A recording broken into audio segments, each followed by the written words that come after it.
मराठी चित्रपटसृष्टीमधील विनोदाचा राजा अशी ओळख असणारे मराठी अभिनेते म्हणजे राजा गोसावी।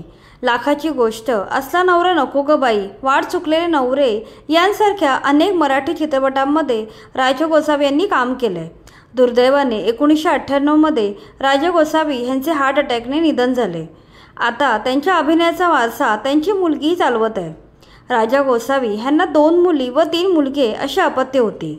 यामधील फक्त शमा या त्यांच्या मुलीने अभिनय क्षेत्र निवडले। शमा यांनी लहान वयापासूनच नाटकामध्ये काम करायला सुरुवात केली होती। पुढे वयात येताना त्यांचे किरण देशपांडे नावाच्या तरुणावर प्रेम जडले। लगेचच त्या दोघांनी लग्न केलं। त्यावेळी त्यांचे वय फक्त 18 वर्ष होते। लग्नानंतर त्यांना 2 मुली झाल्या। त्यांचा सुखी संसार चालू होता। मात्र किरण यांना ड्रिंकचं व्यसन लागलं। यातच त्यांना लिव्हर सोरायसिस हा आजार झाला। 7 वर्ष ते या आजाराला तोंड देत राहिले। यावेळी घर चालवण्यासाठी शमा देशपांडे अभिनयाकडे वळाल्या। अभिनय, मुलींचे पालनपोषण, नवऱ्याचे आजारपण अशी तारेवरची त्यांना कसरत करावी लागत असे। कधी कधी शूटिंगमध्ये असतानाही अचानक काही झाले तर नवऱ्याला त्यांना दवाखान्यात घेऊन जावे लागत। 7-8 वर्ष आजाराशी तोंड देत असताना नवऱ्याचे निधन झाले। मुलींच्या शिक्षणाची जबाबदारी असल्याने त्यांनी अधिक जोमाने काम करायला सुरुवात केली। शमा यांनी अभिनय क्षेत्रात उत्तम काम करून आपल्या मुलींना मोठे केलं। कालांतराने कुटुंब या हिंदी मालिकेत काम करताना अभिनेते साई बल्लाळ यांच्याशी त्यांची ओळख झाली। 1-1.5 वर्ष एकत्रित काम केल्यानंतर साई बल्लाळ यांना शमा देशपांडे आवडू लागल्या। शमाच्या पूर्व आयुष्याबद्दल त्यांना कल्पना होती।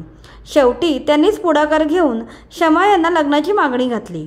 या वयात कुठेतरी कोणाचा आधार असावा म्हणून त्यांनी साई बल्लाळ यांच्या लग्नाचा प्रस्ताव स्वीकारला।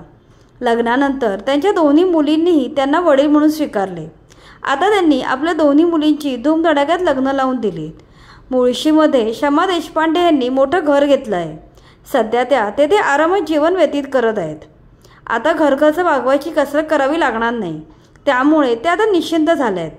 त्याचमुळे आता आपल्याला ज्या पटतील अशाच भूमिका त्यांनी स्वीकारण्याचा निर्णय घेतलाय। खूप धकाधकीत आयुष्य सरले, त्यामुळे आता स्वतःला वेळ द्यायचा असं त्यांनी ठरवलं आहे।